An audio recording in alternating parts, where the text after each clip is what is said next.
બીજો રિગ્રેટ એમ લખ્યું છે કે I should have lived a life of my choice and not the choice of others. મારે કેવું જીવન જીવવાનું હતું, જે મારી ઈચ્છા પ્રમાણે હતું એ જીવવાનું હતું. બીજા લોકોની જે ઈચ્છા હોય, બીજા લોકો મને આવા ચશ્માથી જોવે, એ સતત મારા મનમાં રહેતું, તે મારા જીવનની મોટી ખામી હતી. તમને અહીંયા એવોર્ડ જેને મળ્યો છે એ બધાને અભિનંદન છે. અને એવોર્ડ ના મળ્યો હોય તો પણ તમારે મનમાં દુઃખ લાવવાની જરૂર નથી. તમે તમારી હેસિયત પ્રમાણે પુરુષાર્થ કર્યો, તમારી હેસિયત પ્રમાણે પ્રગતિ થઈ. Everybody cannot become Bill Gates, Warren Buffett, Elon Musk, Gautam Adani और મુકેશ અંબાણી. બધાએ બની જાય પછી મારે કામ કોણ કરે? જેમ દરેક જણા અરીસા સામે ઉભા હોય ને, તમે ઘરમાં તમારા અરીસા સામે ઉભા ને દરેક વ્યક્તિના મનમાં એમ થાય થોડુંક 10% ગોઠવાઈ ગયું હોત ને તો એકાદા મૂડમાં ચાલત. બોલિવૂડ, હોલિવૂડ, ટોલિવૂડ, કોલિવૂડ, ફોલિવૂડ જેટલા મૂડ છે પૃથ્વી પર, એકાદા મૂડમાં ઉતારી જાય. જો ભગવાને 10% બરોબર ગોઠવી દીધું હોત તો. પણ એ 10% એટલે જ બાકી રાખ્યું છે કે ઓડિયો ભરવું પડે ને. બધા સ્પીડ ઉપર ચડી જાય, બધા ત્યાં સ્ક્રીન ઉપર ચડી જાય પછી ઓડિયન્સનો કોણ દેશે? એટલે પુરુષાર્થ, પ્રગતિ જરૂરી છે જીવનમાં, પણ બેલેન્સ પણ એટલું છે. મોટા મોટા બિઝનેસમેને લખ્યું કે I regret missing out the childhood of my son. કે મારા નાના બાળકો મોટા થતા હતા, એનો જે ઉછેર છે ને એનો આનંદ જીવનમાં ચૂકી ગયો.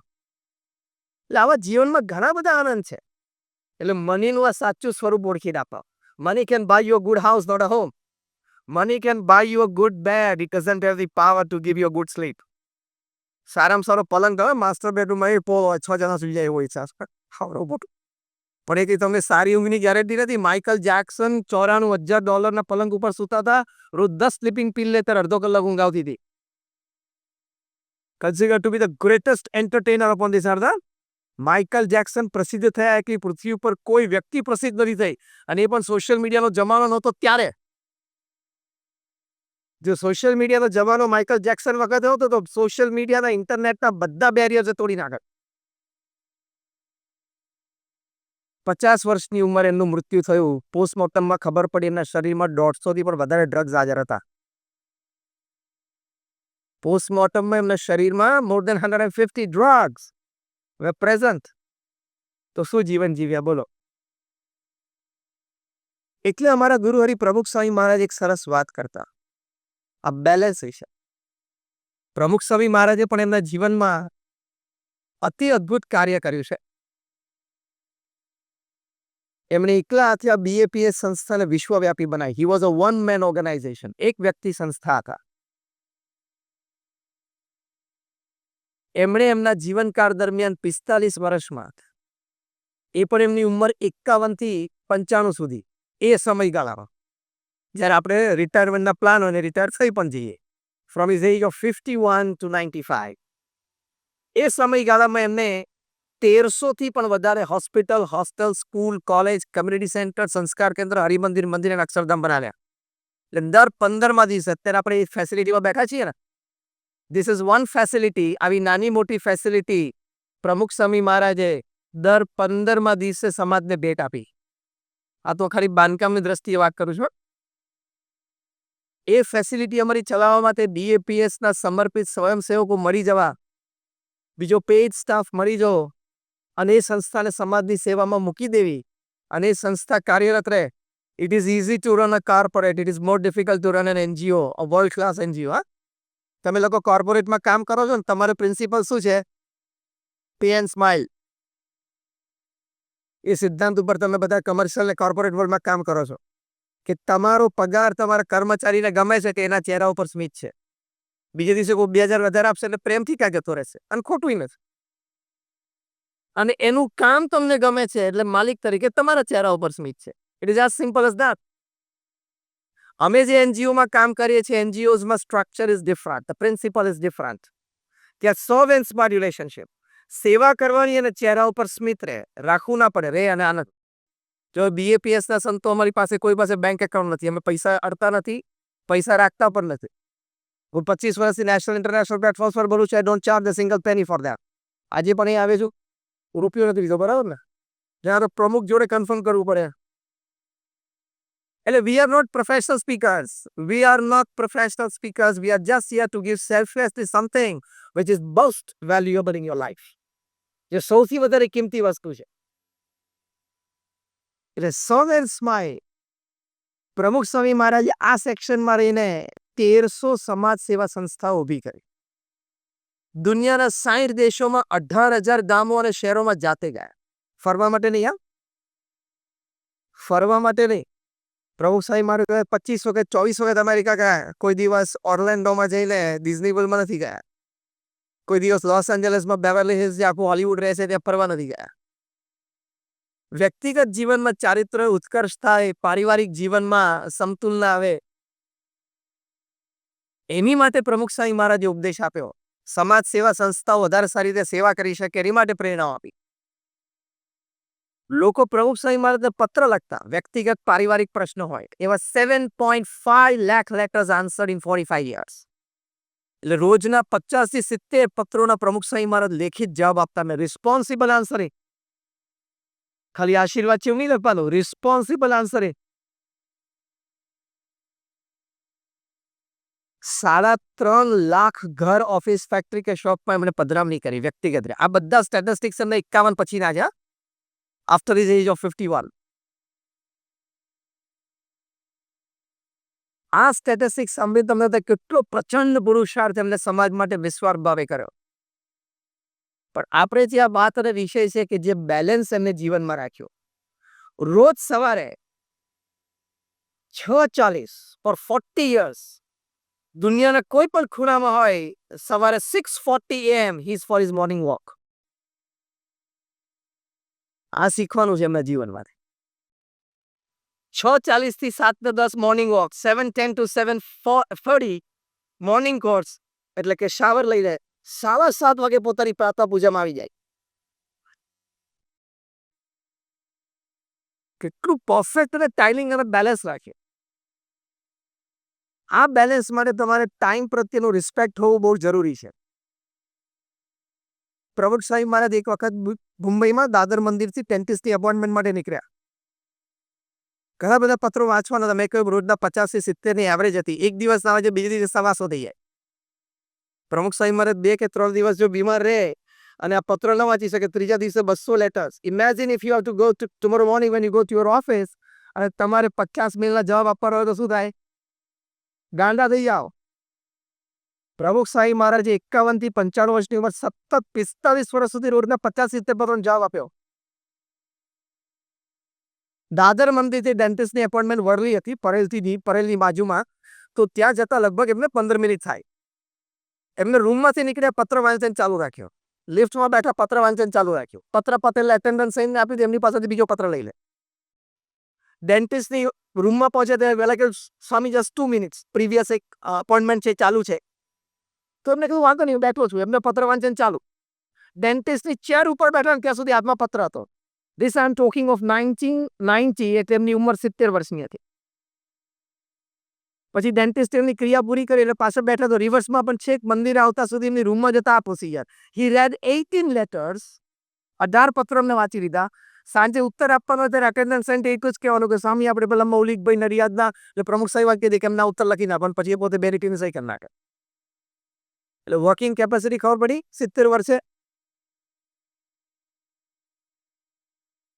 અમેરિકામાં જે સ્વામિનારાયણ અક્ષરધામ થયું રોબિન્સવિલ ગયા વર્ષે, 1.9 million cubic feet of cut stone, એટલે 19 લાખ ઘનફૂટ કલાકૃતિવાળો પથ્થર, એનું એ આ મેઇન મોન્યુમેન્ટ છે. 19 લાખ આરસીસી નો એક પ્રોજેક્ટ હોય તો શું કહેવાય? આ તો 19 લાખ ઘનફૂટ પથ્થર. દિલ્હીમાં તમે અક્ષરધામ જોયું હશે, એ 9 લાખ ઘનફૂટ પથ્થરનું કામ છે. પણ આપણે આ બેલેન્સની વાત કરીએ છીએ. પ્રમુખ સ્વામી મહારાજે પૂછ્યું, સ્વામી આટલી મોટી સાઇટ 110 એકરની દિલ્હીમાં યમુના નદીના કિનારે, કોઈ બિલ્ડરને તમે આપો તો એમને છાતી ઉપર ભરાવા માંડે. દિલ્હીમાં, દિલ્હી જેવા શહેરમાં યમુના નદીના કિનારે 110 એકર જમીન, એની પર આ પ્રોજેક્ટ કરવાનો. પાછળ નોન રેસિડેન્શિયલ, નોન કમર્શિયલ, બાંધી વેચવાનો નહોતો. એ પથ્થરનો પ્રોજેક્ટ હતો, એટલે જેટલા પૈસા અંદર જાય ધરબાઈ જાય સીધા. એના પીક ઉપર 4000 કારીગરો કામ કરતા હતા. પ્રમુખ શાહી મહારાજને પૂછ્યું, તમે સ્વામી આખી આ સાઈડ કોપે બેઠી ભેટમાં આપી દો ને એને છાતીના પાટિયા બેસી ગયા કે આ સાઈડ ચલાવવી કેવી રીતે. પ્રમુખ શાહી મહારાજ બોલ્યા કે ભગવાન સ્વામિનારાયણના આશીર્વાદથી અને મારા ગુરુ યોગીજી મહારાજના આશીર્વાદથી મારી છાતી ઉપર મને એક કાંકરીનો ભાર લાગતો નથી. Y he understood the balance. સવારે એ કયું બેલેન્સ કેમ ભાર નતો લાગતો? સવારે 7:30 વાગે જ્યારે પ્રાતઃ પૂજા કરવા બેસે, વેન યુ સી હિમ, તમને લાગે પૃથ્વી ઉપર આ વ્યક્તિ ભજન ભક્તિ માટે જ પ્રગટ થઈ છે. અને 9 AM when he sits in administrative meeting, તમને લાગે કે he is a different CEO. 1 કલાકમાં બધું રૂપ ફરી જાય તરત. એટલે બેલેન્સ રાખ્યું જીવનમાં. આખો BAPS સંસ્થા એમનો પરિવાર. તો એ જ્યારે ભોજન લેતા હોય, બેઠા હોય, ત્યારે બાળકો કિશોરો પોતાની પ્રસ્તુતિ રજૂ કરે, કાર્યકર્તાઓ પોતાના પ્રોજેક્ટ રજૂ કરે, બહુ પ્રેમથી સાંભળતા, બધા સાથે રહેતા. તમને આશ્ચર્ય થશે કે અમે 1200 સંતો બધા સાથે પ્રમુખ શાહી મહારાજના ઇન્ડિવિજ્યુઅલ 100 150 પ્રસંગો હશે. Balance of life.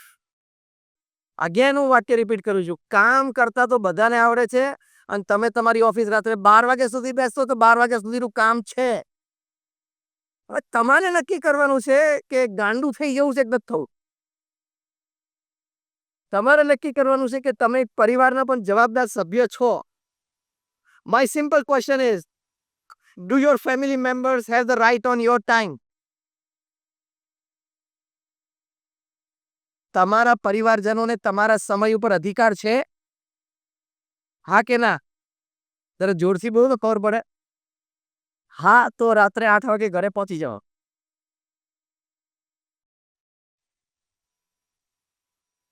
કારણ કે આપણે બધી જવાબદારી નથી, એ તો ખબર છે ને. રાત્રે 8 વાગ્યા પછી પણ કુમાર મંગલમ બિરલા ફેમિલી તમે જો, ફોન બાજુ પર મૂકી દે. આપણે જમતા હોય ત્યારે પણ જમણા હાથમાં સ્પૂન હોય ને ડાબા હાથમાં ફોન હોય છે ને. યસ ઓર નો? એટલે આપણને જીવન જીવવાની કળા જ નથી આવડી. સિમ્પલ ક્વેશ્ચન કે તમે જ્યારે પરિવાર સાથે રાત્રિ ભોજન લેતા હો તે વખતે તમારી બાજુમાં તમારું પરિવારજન બેઠો છે, 2 ફૂટ દૂર તમારો લોહીનો સગો છે, એ તમારી માટે વધારે અગત્યનું છે કે 200-500 માઇલથી તમારો પરિચય એના જ સમયે તમને ફોન કરે છે, ફોન ઉપાડવો જરૂરી છે? બેમાંથી કોણ અગત્યનું છે એ ટાઈમે? બોલો ખરેખર. તો આજે રાત્રે આપણે શું કરશું રાત્રિ ભોજનમાં? તાલમેલની વાત છે. છેલ્લો શબ્દ છે તાલમેલ. તમે પ્લેજ લો કે રાત્રિ ભોજનમાં પરિવાર સાથે બેઠા હોય ત્યારે બધાએ પોતાનો મોબાઈલ ફોન બાજુમાં મૂકી દેવાના. બાજુમાં એટલે બાજુની રૂમમાં, હા, સાયલેન્ટ મોડ ઉપર. જો તો ખરા તમને એ અડધો પોણો કલાકમાં કોના ફોન આવે છે, કેવા ફોન આવે છે, કોનો મિસ કોલ જાય છે, જો તો ખરા. તમને અઠવાડિયા પછી ખબર પડશે કે આ ખોટો બહાર લઈને ફરતો હતો, બાકી આ ટાઈમે બધું કઈ ચાલતું જ નહોતું કે. પૃથ્વી પર દરેક professionals 90% of the professionals have decided to shut off notifications. આખી દુનિયાના નોટિફિકેશન તમે જાણી શું કામ છે? કેટલા બધા નોટિફિકેશન ચાલુ હોય. This gadget is being made to serve us. The reverse has happened. We have become the servants of this gadget. આ ગેજેટ શેની માટે બનેલું છે? આપણી સેવા માટે. The reverse has happened. We have become the servants of this gadget. દર 3 મિનિટે મોબાઈલ લાડવું પડે. કઈ છે તો તું સેલિબ્રિટી છું, તારે ઇન્સ્ટાગ્રામ ઉપર 3.5 મિલિયન ફોલોવર છે. રાત્રે 12 વાગ્યા સુધી મોબાઈલ ફોન ચાલુ રાખો, તમે જીવનમાં વ્યવસાય અને કુટુંબ વચ્ચેનો તાલમેલ સમજ્યા જ નથી.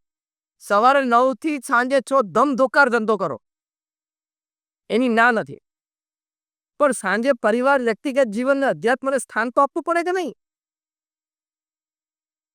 રાત્રે 12 વાગ્યા સુધી, પણ રાત્રે 12 વાગે સુતા સુતા પાછો ડેટા એકવાર ચાલુ કરે, વોટ્સએપ ચાલુ કરી છે નથી કે તો બની સુઈએ.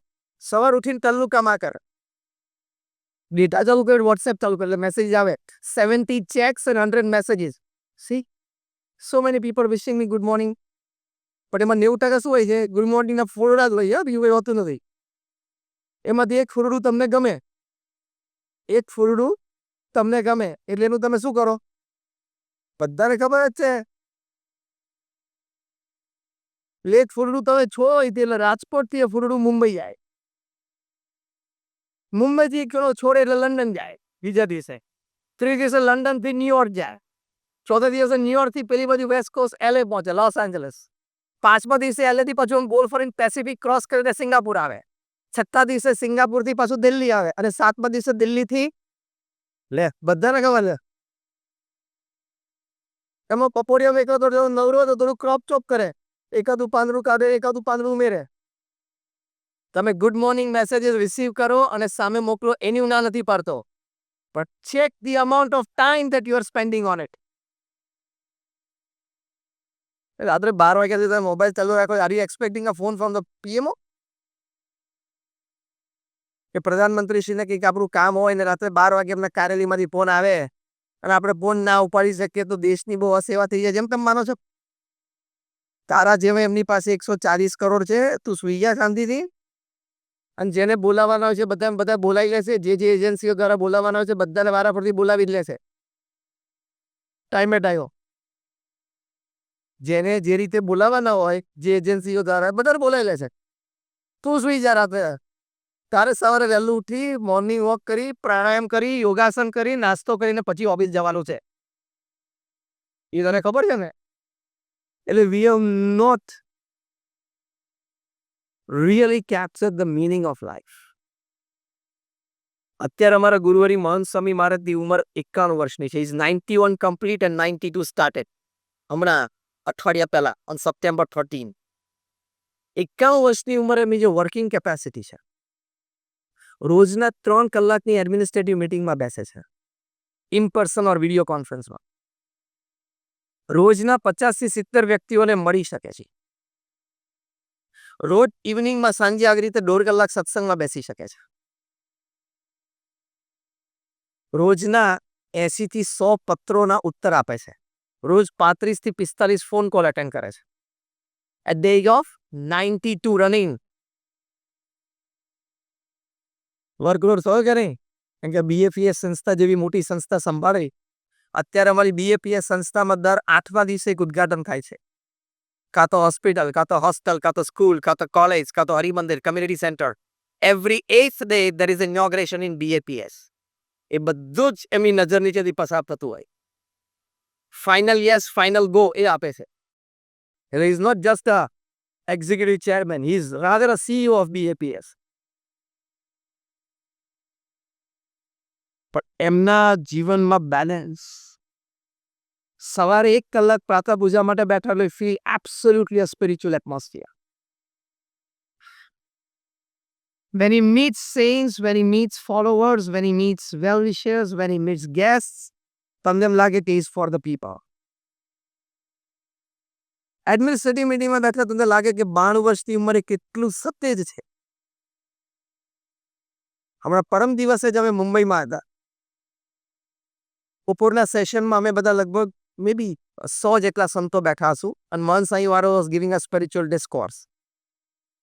5 મિનિટ એ બોલ્યા. 100 સંતોની વચ્ચે એક સંત બેઠા તો એમને ઊભા કરીને કીધું કે તમને ટીચરનો પ્રશ્ન છે, તમે મને વાત કરી હતી તો તમે ખુરશી ઉપર બેસો.